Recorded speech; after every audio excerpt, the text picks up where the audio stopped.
If you could move the motion. I move the motion. And I think it's regrettable that the Minister for Health hasn't turned up here in the Dáil to listen to this debate.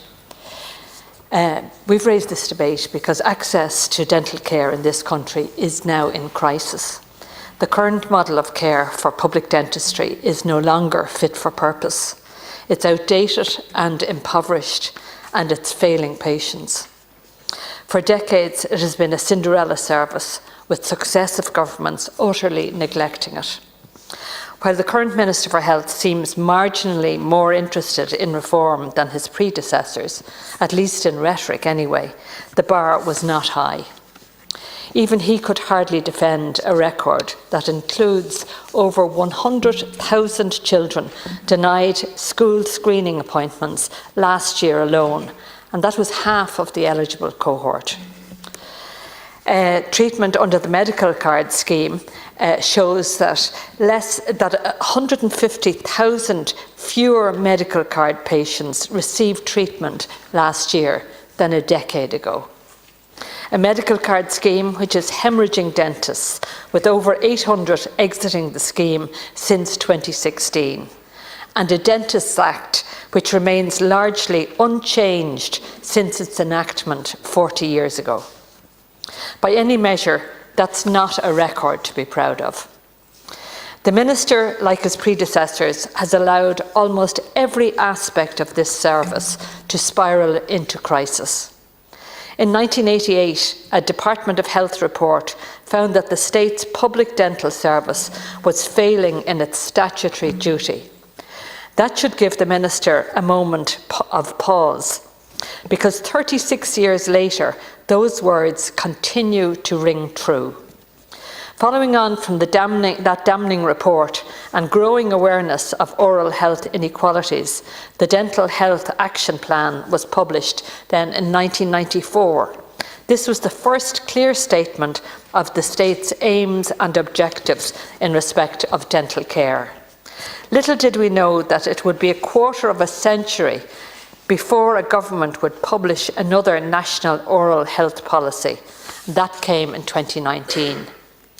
In the intervening years, there were undoubtedly improvements in public dental services. For example, in 1994, the DTSS scheme for medical card holders was established. However, progress soon stalled.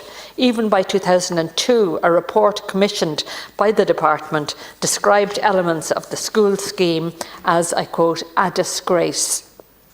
In 2007, the then Minister for Health, Mary Harney, announced the development of a new oral health policy. That was followed by a 2-year development process, which led to the presentation of a draft plan to the Minister in 2009. But that plan never saw the light of day. It became a casualty of the economic crash and was never published.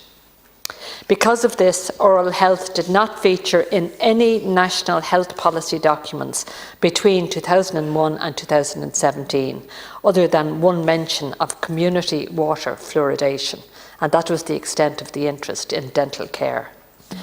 It would be 16 years before it received any further acknowledgement in national policy. That would come in 2017 with the Sláintecare report, which made 2 clear recommendations in respect of dental services.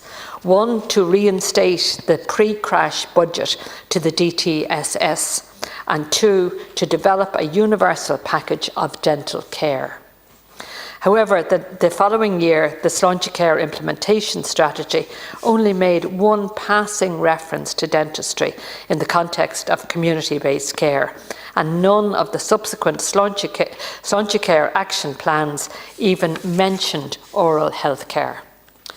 In 2019, however, the then Minister for Health, Simon Harris, did finally publish a new national oral health policy called Smile and Sláinte.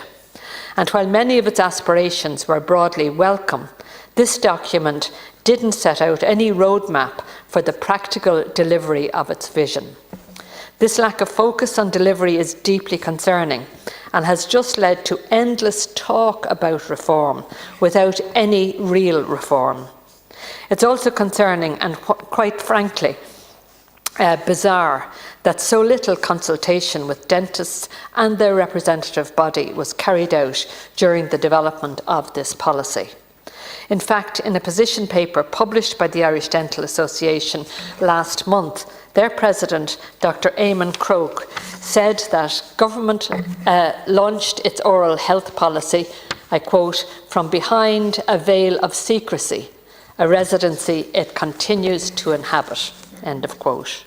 Despite numerous requests from the Irish Dental Association, the Minister or his officials have yet to explain to them how their vision is to be enacted. In my view, there is one reason for that. They simply don't have a vision. Successive ministers have followed every aspect of the public dental service in a way that has allowed the service to teeter on the edge of collapse. And it seems that the current minister's only solution is to outsource the problem. Instead of committing to building up the capacity of public dental services, this minister has suggested outsourcing children's dental care to the private sector. This is not a solution. Even dentists in private practice don't think it's a good idea. They simply don't have the capacity. Last month, a survey of Irish Dental Association members found that 9 out of 10 private dentists believe that the state should prioritise the HSE dental service and building it up, and that should be done over a new scheme. The Minister already has a viable scheme in the existing school screening service. He just needs to prioritise staffing it. The school scheme needs at least 75 more dentists to bring it back to adequate staffing levels. It's also very disingenuous that the Minister consistently lumps dentists and doctors into the same category when citing rising recruitment figures.